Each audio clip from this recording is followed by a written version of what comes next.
Hi hello ನಮಸ್ಕಾರ. ನಾನು ನಿಮ್ಮ ವಿನೋದ್ ಶೆಟ್ಟಿ ಮಾತಾಡ್ತಾ ಇರೋದು. ನಮ್ಮ ಪ್ರತಾಪ್ ಸಿಂಹ ಅವರು ಸ್ವಲ್ಪ ಬೇಜಾರು ಮಾಡ್ಕೊಂಬಿಟ್ಟಿದ್ದಾರೆ. ನೋಡಿದೆ, ನನಗೂ ಬೇಜಾರಾಯಿತು. ಆದರೆ ನಾನು ಪ್ರತಾಪ್ ಸಿಂಹ ನಿಮ್ಮ ಹತ್ರ ಒಂದು ಮಾತು ಹೇಳ್ತೀನಿ. ಸರಿ, ಟಿಕೆಟ್ ನಿಮಗೆ ಈ ಸಲ ಸಿಗಲಿಲ್ಲ, ಓಕೆ. 2 ಸರಿ ನೀವು ಸಂಸದರಾದ್ರಿ ಅಲ್ವಾ, ಕೊಡಗು ಮತ್ತು ಮೈಸೂರು. ಆದರೆ ಈ ಸಲ ನಿಮಗೆ ಏನಾಯಿತು, ಟಿಕೆಟ್ ಸಿಗಲಿಲ್ಲ. ಯಾರೋ ಬೇರೆಯವ್ರಿಗೆ ಸಿಕ್ಬಿಡ್ತಲ್ವಾ. ನೀವು ಯೋಚನೆ ಮಾಡಬೇಕು ದಯವಿಟ್ಟು. ದೇವರು ಅನ್ನೋದು ಅದಕ್ಕೆ ಹೇಳೋದು ನಾವು. ದೇವ್ರ ಮುಂದೆ ಯಾರೂ ಇಲ್ಲ ರೀ. ಮನುಷ್ಯ ಹುಟ್ಟೋದೊಂದು ಸರಿ, ಸಾಯೋದೊಂದು ಸರಿ. ಅದು ಎಲ್ರಿಗೂ ಗೊತ್ತಿದೆ. ಮನುಷ್ಯ ಹುಟ್ಟೋದೊಂದು ಸರಿ, ಸಾಯೋದೊಂದು ಸರಿ. ಆದರೆ 4 ಜನಕ್ಕೆ ಮೋಸ ಮಾಡಿ ಬದುಕಬಾರ್ದು, ಮನಸ್ಸಿಗೆ ನೋವು ಮಾಡಬಾರ್ದು. ನೀವೊಂದು MP ಆಗಿದ್ದೀರಿ. ನನಗೆ ಎಷ್ಟು, ಒಂದು ನಿಮಿಷ, ಪ್ರತಾಪ್ ಸಿಂಹ ಅವರು ನನಗೆ ಗೊತ್ತಿದ್ದಂಗೆ ಒಳ್ಳೆ ಪತ್ರಕರ್ತರಾಗಿದ್ದೀರಿ ನೀವು. ಅದಾದ ನಂತರ ನೀವು ಸರಿ ಆಯಿತು, BJPಗೆ ಅದಕ್ಕೆ ಇದಕ್ಕೆ ಹಿಂದುತ್ವ ಅಂತ ಬಕೆಟ್ ಹಿಡಿದ್ಬಿಟ್ಟು ನೀವು ಏನು ಮಾಡಿದ್ರಿ, ನೀವೊಂದು ಹೀರೋ ಆಗಿಬಿಟ್ರಿ, MP ಆಗಿಬಿಟ್ರಿ. MP ಅಂದರೆ ನಿಮ್ಗೆ ಅರ್ಥ ಗೊತ್ತನ್ರಿ? ಫಸ್ಟು ಮೆಂಬರ್ ಆಫ್ ಪಾರ್ಲಿಮೆಂಟ್ ಅಂತ. ನೀವೆಲ್ಲ ವಿಧಾನಸೌಧದೊಳಗೆ ಕೂರೋರು. ನೀವು ನೋಡಿದ್ರೆ ಒಳ್ಳೆ ಕಾಮನ್ ಪರ್ಸನ್ ಥರ ಬಂದುಬಿಟ್ಟು, ಯಾವುದೋ ಲೈವಲ್ಲಿ ಬಂದುಬಿಟ್ಟು, ಏನೋ ಅಲ್ಲಿ ಯಾರೋ ಪಾಪ ಕಮೆಂಟ್ ಮಾಡೋರು ಏನೋ ಬಿಡಿ, ಅವರು ಹೇಳೋರು ಹೇಳ್ತಾರೆ, 1000 ಹೇಳ್ತಾರೆ. ಈಗ ನನಗೆ ಬೈಯಲ್ವಾ, ಅದೇ ಥರ ನಿಮಗೂ ಬೈತಾರೆ. ಏನೋ ಪೇಪರ್ ತಿಮ್ಮ ಹಾಗೆ ಅಂದರೆ ನೀವಲ್ಲಿ ಆ ಮುಸ್ಲಿಮ್ರಿಗೆ ಬೈತಾ ಇದ್ದೀರಿ, ಕೆಟ್ಟದಾಗಿ ಬೈತಾ ಇದ್ದೀರಿ. ಏನಂತ ಬೈತಾ ಇದ್ದೀರಿ ನೀವು? ಯಾರದು ಫೈರೋಜ್ ಅಹ್ಮದ್? ಸಾಬಿ ಸೋಳೆ ಮಗನೇ, ನಿಮ್ಮ ಬಾಯಲ್ಲಿ ಬಂದಿದ್ದು ಮಾತಿದು ಬೇಕಾದ್ರೆ ನಾನು ಎಲ್ಲಿ ಬೇಕಾದ್ರೂ ಸಾಕ್ಷಿ ತೋರಿಸ್ತೀನಿ. ಏನೋ ಪಾಕಿಸ್ತಾನಿ ನನ್ನ ಮಗನ, ನಿನಗೆ ಎಲ್ಲಿ ಇಷ್ಟ ಇಲ್ದಿರ ಪಾಕಿಸ್ತಾನಕ್ಕೆ ಹೋಗು, ನೀನು ಅಫ್ಘಾನಿಸ್ತಾನಕ್ಕೆ ಹೋಗು, ಇರಾನಿಗೆ ಹೋಗು, ಇರಾಕಿಗೆ ಹೋಗು ಅಂತ. ಹಾಗೆಲ್ಲ ಹೇಳಬಾರ್ದ್ರಿ, ತಪ್ಪದು, ತುಂಬ ದೊಡ್ಡ ತಪ್ಪದು. ಮಾತಾಡಿದ್ದು ಭಾರಿ ತಪ್ಪಿದೆ. ನಿನ್ನೆ ವಿಡಿಯೋ ನೋಡಿದೆ, ನನಗೂ ಬೇಜಾರಾಯಿತು. ಯಾಕೆ ಈ ಮನುಷ್ಯ ಇಷ್ಟೊಂದು ಭಾವುಕರಾದ್ರಲ್ಲ, ಟಿಕೆಟ್ ಒಂದು ಏನೋ ಸಿಗಲಿಲ್ಲಲ್ಲ ಅಂತೇಳಿ. ಟಿಕೆಟ್ ಸಿಕ್ಕಲಿಲ್ಲ ಅನ್ನಲಿಕ್ಕೆ ಕಾರಣ ಏನಂದರೆ ನಿಮ್ಮಲ್ಲಿರೋ ಆ ಕೊಳಕು ಭಾವನೆ. ಮುಸಲ್ಮಾನರು ಯಾರು ಫಸ್ಟು ತಿಳ್ಕೊಳ್ರಿ. ಒಂದು ನಿಮಿಷ, ಮುಸಲ್ಮಾನರನ್ನೆಲ್ಲ ಪಾಕಿಸ್ತಾನಿ ಅಂತಿರಲ್ಲ. ನಾನು ಒಂದು ಪ್ರಶ್ನೆ ಕೇಳ್ತಿದ್ದೀನಿ ನಾನೀಗ. ಈ ಲೈವ್ ನೀವು ನೋಡ್ತೀರಾ, ನೋಡಲೇಬೇಕಲ್ಲ, ನೀವು ನೋಡ್ತೀರಾ. ಯಾಕಂದರೆ ಇದು ವಿನೋದ್ ಶೆಟ್ಟಿಗೂ ಒಂದು ಕರ್ನಾಟಕದಲ್ಲಿ ಒಂದು ಗತ್ತಿದೆ. ಇದು ಎಲ್ಲ ಜಿಲ್ಲೆಯವರು ನೋಡ್ತಾರೆ. ಮುಸಲ್ಮಾನರೆಲ್ಲ ಕೆಟ್ಟವ್ರ? ಟಿಪ್ಪು ಸುಲ್ತಾನ್ ಬಗ್ಗೆ ಕೆಟ್ಟದಾಗಿ ಮಾತಾಡಿದ್ರಿ. ಒಂದು ನಿಮಿಷ, ಶೃಂಗೇರಿ ಗೊತ್ತಾ ನಿಮಗೆ? ಬಂದಿದ್ದೀರಾ ನೀವು? ಬಹುಶಃ ಸಾರಿ, ನಿಮಗೆಲ್ಲ ಗೊತ್ತಿರಲ್ಲ. ನಿಮಗೆ ಮೈಸೂರು ಕೊಡಗು ಸಂಸದರಲ್ಲ ನೀವು. ಶೃಂಗೇರಿಯಲ್ಲಿ ಮಠನ ಹೊಡೆದಾಕಿದ್ರು. ಮಠನ ಹೊಡೆದಾಕ್ಬಿಟ್ಟು ಒಳಗಡೆ ಇರುವಂಥ ಅಮ್ಮನವ್ರದ್ದು ಪವಿತ್ರವಾದ ಒಂದು ಗುಡಿಯನ್ನು, ಆ ಒಂದು ಪ್ರಾಣ ಸ್ಥಾಪನೆ ಅಂತ ಮಾಡಿರ್ತಾರೆ ಗೊತ್ತಲ್ಲ, ಪ್ರಾಣ ಪ್ರತಿಷ್ಠಾಪನೆ ಅಂತೇಳಿ ಆ ವಿಗ್ರಹನ ತೆಗೆದು ಹೊರಗಾಕಿದ್ದು ಯಾರು ಗೊತ್ತಾ? ಟಿಪ್ಪು ಸುಲ್ತಾನ್ ಅಲ್ಲ, ಮುಸಲ್ಮಾನರಲ್ಲ, ಮರಾಠರು. ಸರಿ ಆಯಿತು. ಭಾರತೀಯ ಶ್ರೀಗಳು ಹೋಗ್ಬಿಟ್ಟು ಕಾರ್ಕಳ ಇದೆಯಲ್ಲ ಗೊತ್ತಲ್ಲ ನಿಮಗೆ? ನಿಮ್ಮ ಅಕ್ಕ ಎಲ್ಲ ಇರಬೇಕಲ್ಲ, ಕೇಳಿ ನೋಡಿ. ನಿಮ್ಮ ಅಕ್ಕ ಭಾರಿ ಕ್ಲೋಸ್ ಅಲ್ಲ ನಿಮಗೆ? ಇದಾರಲ್ರಿ ನಿಮ್ಮ ಅಕ್ಕ ಉಡುಪಿಯಲ್ಲಿ. ಏನಪ್ಪ ಹೆಸರು ನನಗೆ ಬರೋದೇ ಇಲ್ಲ, ಬರ್ತಾ ಒಬ್ಬ ಕೋಮೋದಿಗಳ ಹೆಸರೇ ನೆನಪಾಗ್ತಿಲ್ಲ. ಏಕಿ ಮಿನಿಟ್ ಏನು? ಸಾರಿ, ಶೋಭಾ ಕರಂದ್ಲಾಜೆ. ಕೇಳಿ ನೋಡಿ, ಅವ್ರನ್ನ ಕೇಳಿ ನೋಡಿ. ಈ ಮರಾಠರು ಇಡೀ ಮಠವನ್ನು, ಶೃಂಗೇರಿ ಮಠವನ್ನು ಧ್ವಂಸ ಮಾಡ್ತಾರೆ. ಭಾರತೀಯ ಶ್ರೀಗಳು ಹೋಗಿ ಏನು ಮಾಡ್ತಾರೆ, ಕಾರ್ಕಳದಲ್ಲಿ ಕೂರ್ತಾರೆ ಹೋಗಿ. ಟಿಪ್ಪು ಸುಲ್ತಾನರಿಗೆ ಒಂದು ಲೆಟರ್ನ ಬರೀತಾರೆ. ಆಗಿನ ಕಾಲದಲ್ಲಿ ಪತ್ರ ಗೊತ್ತಲ್ಲ, ಪಾರಿವಾಳದ ಕಾಲಲ್ಲಿ ಹಾಕ್ತಾ ಇರ್ತಾರೆ. ಸರಿ ಆಯಿತು, ಟಿಪ್ಪು ಸುಲ್ತಾನ್ ಅವರು ಒಂದು ಲೆಟ್ರ್ ಬರೀತಾರೆ. ಏನಂತ ಬರೀತಾರೆ ಅಂತಂದರೆ, ಒಂದೇ ಒಂದು, ನೀವೇನು ಹೆದರ್ಕೋಬೇಡಿ, ಆರಾಮಾಗಿರಿ. ಕೆಲವೇ ದಿನಗಳಲ್ಲಿ ಮತ್ತೆ ಶೃಂಗೇರಿ ಮಠ ಉದ್ಘಾಟನೆ ಆಗತ್ತೆ, ಪ್ರತಿಷ್ಠಾಪನೆ ಆಗತ್ತೆ ಅಂತೇಳಿ. ಟಿಪ್ಪು ಸುಲ್ತಾನ್ ಅವರು ಆ ಕಾಲದಲ್ಲೇ, ಯಾವ ಕಾಲದಲ್ಲಿ ಅವರು ಸತ್ತಿದ್ದು 1799 ಇಸ್ವಿಯಲ್ಲಿ, 1700 ಆ ಕಾಲದಲ್ಲಿ 1799 ಅಲ್ವಾ? ಅದಕ್ಕಿಂತ ಬದುಕಿಗಿಂತ ಮುಂಚೆ 60,000 ರೂಪಾಯಿನ ಕೊಡ್ತಾರೆ. 60,000 ಅಂದರೆ ಎಷ್ಟು ಗೊತ್ತಾ? ಎಷ್ಟು? ಈಗಿನ ಕಾಲಕ್ಕೆ 60 ಲಕ್ಷ ಅದು. ಇದೇ ಟಿಪ್ಪು ಸುಲ್ತಾನ್ ಅವರು ಶೃಂಗೇರಿ ಮಠವನ್ನು ಉದ್ಘಾಟನೆ ಮಾಡ್ತಾರೆ. ಅದೇ ಥರ ನೀವು ಹುಡ್ಕೊಂಡು ಹೋದರೆ ಇವತ್ತು ಕೊಲ್ಲೂರು, ಕಳಸ, ಹೊರನಾಡು, ಪಚ್ಚಲಿಂಗೇಶ್ವರ ದೇವಸ್ಥಾನ, ಚಾಮುಂಡೇಶ್ವರಿ ದೇವಸ್ಥಾನ, ಟಿಪ್ಪು ಸುಲ್ತಾನ್ ಅವ್ರ ಕೊಡುಗೆ ಅಪಾರವಾಗಿದೆ. ಟಿಪ್ಪು ಸುಲ್ತಾನ್ ಅವ್ರ ಬಗ್ಗೆ ಎಷ್ಟು ಕೆಟ್ಟದಾಗಿ ಮಾತಾಡಿದಿರಿ. ಇಲ್ಲಿ ಲಾಸ್ಟ್ ಟೈಮು ಇದು ಕೇರಳದಲ್ಲಿ ಮತ್ತೆ ಒಟ್ಟಿಗೆ ಕೊಡಗಲ್ಲೂ ಇದು ಆಯ್ತಲ್ಲ, ಜಲಪ್ರವಾಹ ಆಯಿತು. ಕೇರಳದಲ್ಲಿ ಎಷ್ಟೋ ಜನ, ನಿಮ್ಮ ನರೇಂದ್ರ ಮೋದಿ ಕೊಟ್ಟಿದ್ದೆಷ್ಟು? 100 ಕೋಟಿ ರೂಪಾಯಿ. ಎಷ್ಟು? 100 ಕೋಟಿ ರೂಪಾಯಿ. ಇಲ್ಲಿ ಪರವಾಗಿಲ್ಲ.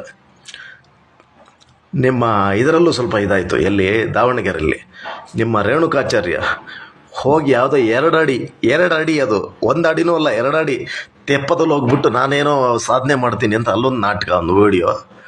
ನೀವು ಹೋಗ್ಬಿಟ್ಟು ಏನೋ ಒಂದು ಪ್ಯಾಂಟ್ ಮಡ್ಚ್ಕೊಂಡ್ಬಿಟ್ಟು ಹೋಗಿ ಅಲ್ಲಿ ಯಾವುದೋ ಒಂದು ಮರದ ದಿಮ್ಮಿ ಎತ್ಕೊಂಡು ನಾನು ಕೆಲಸ ಮಾಡ್ತಾ ಇದ್ದೀನಿ ಅಂತ. ಇದೇ ನಿಮಗಿವತ್ತು ಟಿಕೆಟ್ ಸಿಗಲಿಕ್ಕೆ ಕಾರಣ ಇದೆ. ನಾಟಕ ಮಾಡಬೇಡಿ. ಜನಗಳು ದೇವರು. ನೋಡಿ, ಇವತ್ತು ವಿಧಾನಸೌಧ ಎದುರುಗಡೆ ಏನಿದೆ ಬೋರ್ಡು?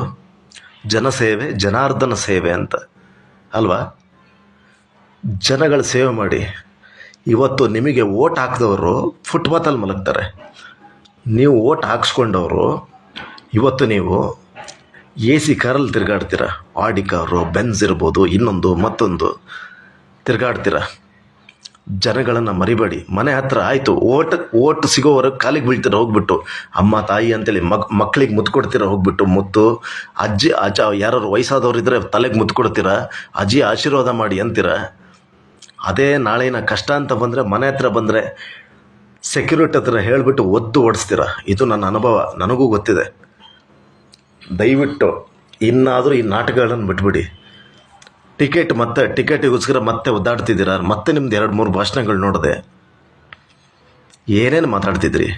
ಇದೇ ಥರ ನಂತರ ಲೈವಿಗೆ ಬಂದುಬಿಟ್ಟು ಯಾರಾದರೂ ಅಲ್ಲಿ ಆಯಿತು, ನನಗೂ ಬೈತಾಯಿದ್ರು ಕೆಟ್ಟದಾಗಿ. ಈಗ 1 ನಿಮಿಷ, ಈಗ ನಾನು ಇದು ಮಾಡ್ಬೇಕಾದ್ರೆ ನೋಡಿಲಿ, ನನಗೂ ವಿರೋಧಿಗಳಿದ್ದಾರೆ. ಶೆಟ್ಟಿ ಆ ಮಗನ ಈ ಮಗನ ಎಂದು ಸೊಂಟದ ಕೆಳಗಿನ ಮಾತಾಡ್ತಾರೆ. ನೀವು ನೋಡಿದರೆ ಏನೋ ಫೈರೋಜ್, ಏನೋ ಅಫ್ರೋಜ್, ಏನೋ ಬಶೀರ್, ಪಾಕಿಸ್ತಾನಕ್ಕೆ ಹೋಗೋ ಬೇವರ್ಸಿ, ಈ ಥರ ಎಲ್ಲ ಮಾತಾಡಿದ್ದೀರ. ಸಾಕ್ಷಿ ನನ್ನ ಹತ್ರ ಇದೆ, ಖಂಡಿತವಾಗ್ಲೂ ಇದೆ. ಇದೇ ನಿಮ್ಮನ್ನು, ಈ ಕೋಮುವಾದ ಇದೆ ನೋಡಿ, ಇದೇ ನಿಮ್ಮನ್ನು ಇವತ್ತು ಟಿಕೆಟ್ ಸಿಗದಿದ್ದಂಗೆ ಮಾಡಿದ್ದು. ಟಿಕೆಟ್ ಸಿಗದಿದ್ರು ನಿಮಗೇನು ಅಂಥ ಪ್ರಾಬ್ಲಮ್ ಏನೂ ಆಗಲ್ಲ ಬಿಡಿ, ತೊಂದರೆ ಏನಿಲ್ಲ. ಯಾಕಂದರೆ ಸಾಯೋವರೆಗೂ ನೀವಲ್ಲ, ನಿಮ್ಮ ಮಗ, ನಿಮ್ಮ ಮಗನಿಗೆ ನೆಕ್ಸ್ಟ್ ಹುಟ್ಟೋ ಮರಿಮಗ, ಮಕ್ಕಳು, ಮೊಮ್ಮಕ್ಕಳು, ಮರಿಮಕ್ಕಳು ಸಾಯೋವರೆಗೂ ಎಷ್ಟು ಆಸ್ತಿ ಮಾಡಬೇಕು ಅಷ್ಟು ಮಾಡಿದ್ದೀರ. ಆದರೆ ಮುಸಲ್ಮಾನರನ್ನು ಬೈತಿರಲ್ಲ. ನಾನು ಟಿಪ್ಪು ಸುಲ್ತಾನ್ ಬಗ್ಗೆ ಅವಾಗ ಹೇಳಿದೆ. ಟಿಪ್ಪು ಸುಲ್ತಾನ್ ಅಲ್ಲ ಕಣ್ರಿ ಹೊಡೆದಿದ್ದು ಶೃಂಗೇರಿ ದೇವಸ್ಥಾನನ, ನೀವು ಮರಾಠರು ಹೊಡೆದಿದ್ದು ಕಣ್ರಿ. ಆಯಿತು, ಸರಿ. ಮುಸ್ಲಿಮ್ ಎಲ್ಲ ಕೆಟ್ಟವರು ಅಂತಿರಲ್ಲ ನೀವು. ನಿಮ್ಮ ಪಕ್ಷದವರು ಯಾವುದೋ ಒಂದು ವಿಷಯದಲ್ಲಿ ಬೇಜಾರಾಗ್ಬಿಟ್ಟು, ನೆನಪಿದೆಯಾ? KJP ಅಂತ ಒಂದು ಪಕ್ಷ ಕಟ್ಟಿದ್ರು.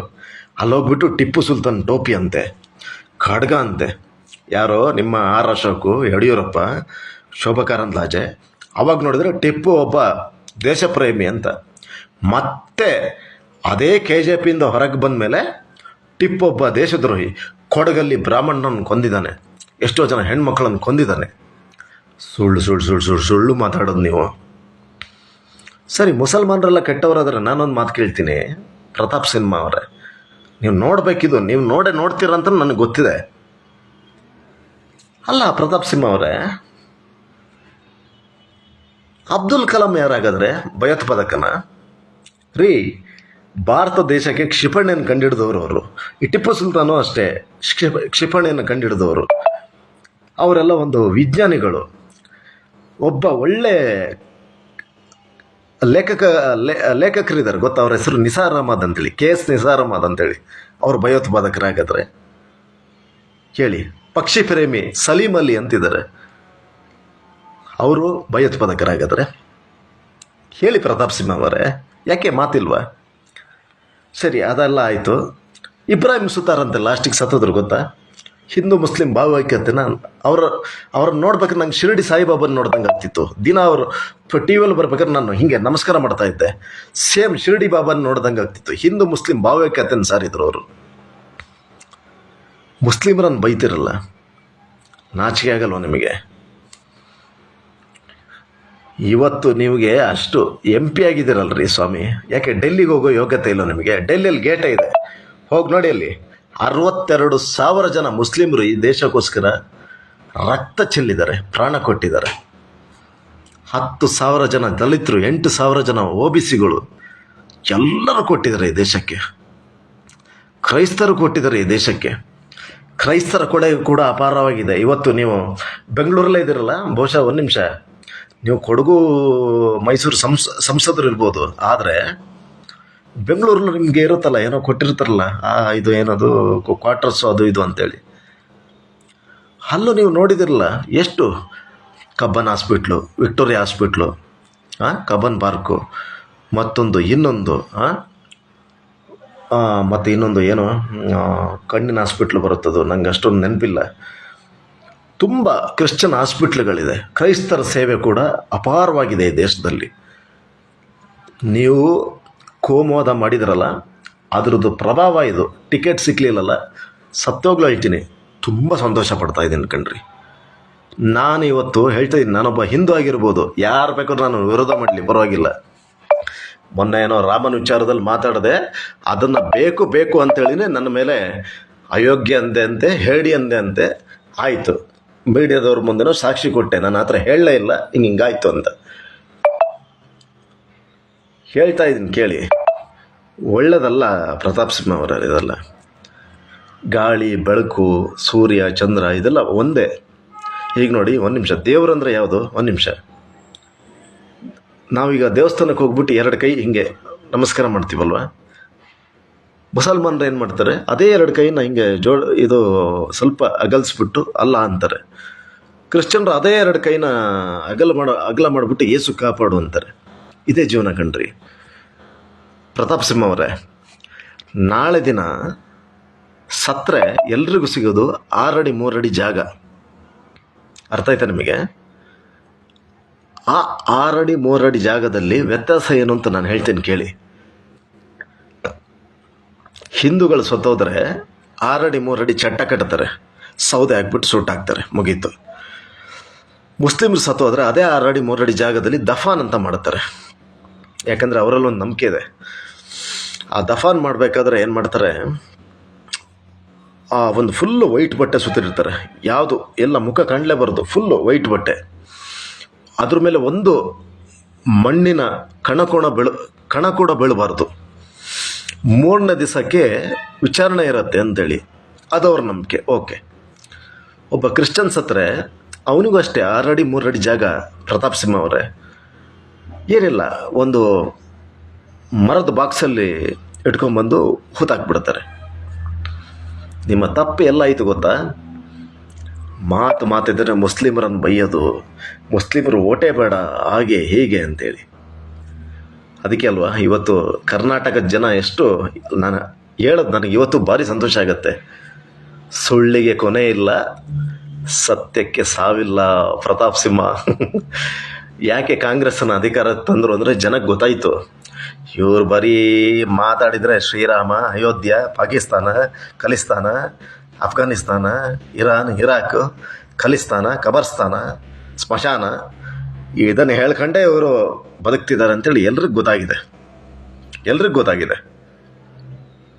ನನಗೆ ನಿನ್ನೆ ನೀವು ಭಾವುಕರಾಗಿ ಸತ್ಯ ಹೇಳ್ತೀನಿ, ಸಿದ್ಧಾಂತ ಬೇರೆ, ಸ್ನೇಹ ಬೇರೆ. ಸ್ನೇಹ ಅನ್ಲಿಕ್ಕೆ ನೀವು ನಮ್ಮ ಅಪ್ಪನ ಹೊಟ್ಟೆಲಿ ಹುಟ್ಟಿದ ಮಗನೂ ಅಲ್ಲ, ನಿಮ್ಮಪ್ಪನ ಹೊಟ್ಟೆಲಿ ನಾನು ವಿನೋದ್ ಶೆಟ್ಟಿ ಹುಟ್ಟಿಲ್ಲ.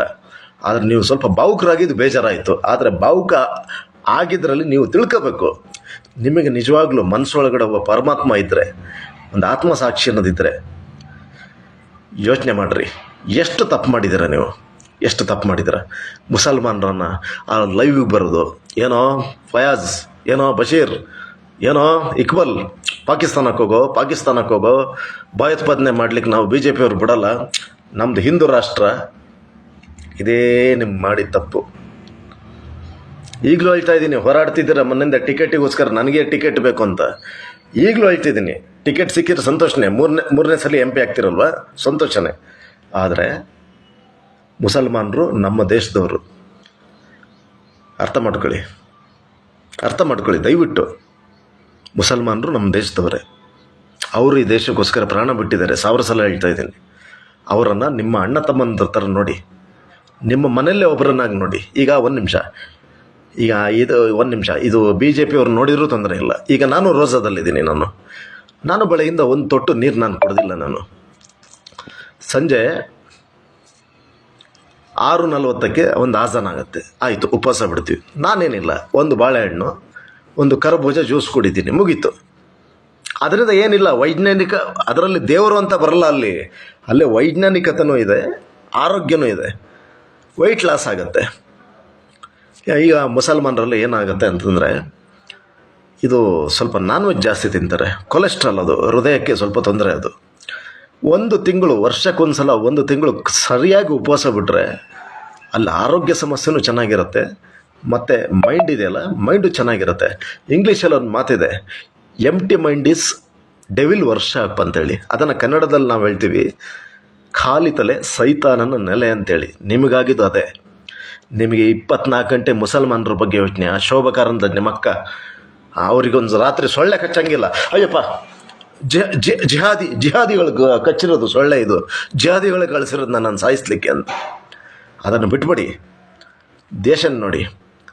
ಯಾವತ್ತು ಮನಸ್ಸಲ್ಲಿ ಇಷ್ಟೇ ತಿಳ್ಕೊಳ್ಳಿ, ದೇಶ, ನಾಡು, ನುಡಿ, ನೆಲ, ಜಲ, ಭಾರತ ಮಾತೆ, ಕರ್ನಾಟಕ ಮಾತೆ ಅಂತ ನೋಡಿ, ಒಳ್ಳೆಯದಾಗತ್ತೆ. ಈಗಲೂ ಹೇಳ್ತೀನಿ, ಈಗಲೂ ನಿಮಗೆ ಮನಸಾಕ್ಷಿ ಅನ್ನೋದೊಂದಿದ್ರೆ, ಮನೆಯಲ್ಲಿ ನೀವು ಅಂಬೇಡ್ಕರ್ ಫೋಟೋ ಇಟ್ಕೊಂಡಿದ್ರೆ ಅವ್ರ ಕಾಲಿಗೆ ಬಿದ್ದು ಕ್ಷಮೆ ಕೇಳಿ.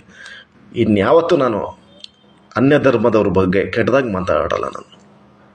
ಜೈ ಭೀಮ್, ಜೈ ಹಿಂದ್, ಜೈ ಕರ್ನಾಟಕ ಮಾತೆ, ಒಂದೇ ಮಾತರಂ.